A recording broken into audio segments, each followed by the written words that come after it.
Empuraan കടുംവെട്ടുമായി censoring board. റീസെൻസറിംഗ് കഴിഞ്ഞപ്പോൾ 17 ഭാഗങ്ങളാണ് ചിത്രത്തിന്റേതായി cut ചെയ്തു മാറ്റിയത്. കൂടാതെ വിവാദ പരാമർശങ്ങൾ അൺമ്യൂട്ട് ചെയ്യാനും സെൻസറിംഗ് ബോർഡിന്റെ നിർദ്ദേശം. കൂടുതൽ വിവരങ്ങളിലേക്ക് കടക്കും മുമ്പേ ചാനൽ ആദ്യമായി കാണുന്നവരാണെങ്കിൽ സബ്സ്ക്രൈബ് ചെയ്യാൻ മറക്കരുത്.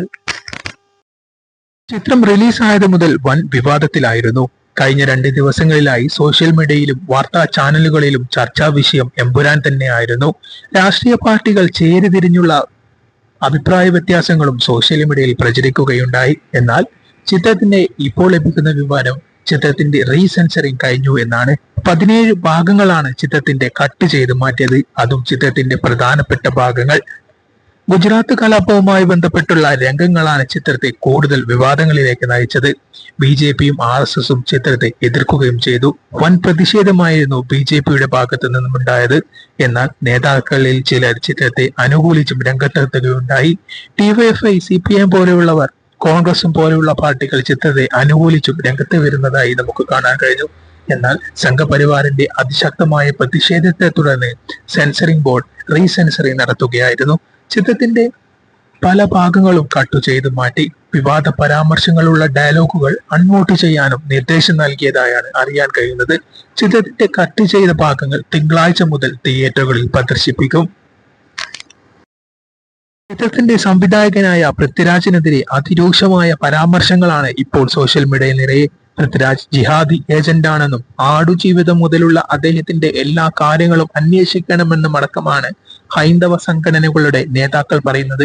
എന്നാൽ BJPയിലെ ചില നേതാക്കൾ ചിത്രത്തെ അനുകൂലിച്ചും രംഗത്ത് വരുന്നുണ്ട്.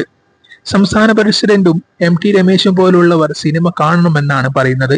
എന്നാൽ പോഷക സംഘടനകളിലെ ആൾക്കാർ ചിത്രത്തെ അതിരൂക്ഷമായി വിമർശിക്കുകയും വൻ വിവാദത്തിലേക്ക് കൊണ്ടുപോവുകയുമാണ് ചെയ്യുന്നത്. മോഹൻലാലിനെതിരെയും അതിരൂക്ഷമായാണ് സംഘപരിവാർ സംഘടനകൾ രംഗത്ത് വരുന്നത്. മോഹൻലാലിന്റെ മേജർ പദവി എടുത്തു കളയണമെന്നടക്കം അവർ പറയുകയുണ്ടായി. ചിത്രത്തിൽ വ്യക്തമായി രാഷ്ട്രീയം പറയുന്നുണ്ട്. എന്നാൽ ഇത്രമാത്രം ഒരു സിനിമയെ ആക്രമിക്കാനുള്ള കാരണം എന്താണ്? നിങ്ങൾ ഈ ചിത്രം കണ്ടവരാണെങ്കിൽ കമന്റ് ബോക്സ് രേഖപ്പെടുത്തൂ.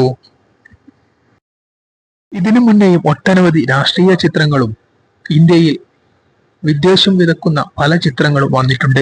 അതിനെയൊന്നും സെൻസറിംഗ് ബോർഡ് ഇതേപോലെ റീസെൻസറിംഗ് ചെയ്തിട്ടില്ല. എമ്പുരാന് മാത്രം എന്താണ്? BJPയുടെ പ്രതിഷേധത്തെ എന്തിനാണ് സെൻസറിംഗ് ബോർഡ് വകവെക്കുന്നത്? വശത്ത് വിവാദങ്ങൾ കൊടുമ്പിരി കൊള്ളുമ്പോൾ തിയേറ്ററുകളിൽ ഹൗസ്ഫുള്ളായി ചിത്രം മുന്നേറുകയാണ്. ഇന്നലെയും മികച്ച രീതിയിലുള്ള കളക്ഷനാണ് ചിത്രം നേടിയത്.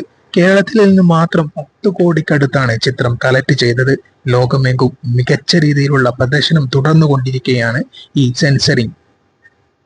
ഇനി ചിത്രത്തിന്റെ ഭാവി എന്താകും എന്നുള്ളത് നമുക്ക് കണ്ടറിയണം. കാരണം ചിത്രത്തിന്റെ പ്രധാനപ്പെട്ട ഭാഗങ്ങളാണ് മുറിച്ചു മാറ്റപ്പെടുന്നത്. അത് ചിത്രത്തെ സാരമായല്ല ശരിക്കും ബാധിക്കും, അതുറപ്പാണ്.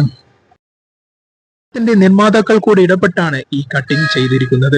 എന്തായാലും ഇത് ചിത്രത്തെ നെഗറ്റീവായി ബാധിക്കുമെന്നുള്ളതിൽ ഒരു സംശയമില്ല. ഇങ്ങനെയൊക്കെ വിവാദങ്ങൾ ഉണ്ടായിട്ടും പൃഥ്വിരാജോ മോഹൻലാലോ ഇതുവരെ ഒരു പ്രതികരണവുമായി രംഗത്തെത്തിയിട്ടുമില്ല. ഇപ്പോഴും സമൂഹത്തിൽ എമ്പുരാനെ ചൊല്ലിയുള്ള വിവാദങ്ങൾ കനക്കുകയാണ്. ചേരിതിരിഞ്ഞുള്ള അഭിപ്രായ വ്യത്യാസങ്ങളാണ് സോഷ്യൽ മീഡിയയിലെങ്ങും. നിങ്ങൾ ഈ ചിത്രം കണ്ടവരാണെങ്കിൽ ഇങ്ങനെ സെൻസറിംഗ് ചെയ്യേണ്ട ഗതി ഈ ചിത്രത്തിന് വന്നതെന്തുകൊണ്ടാണ്? Comment box രേഖപ്പെടുത്തൂ.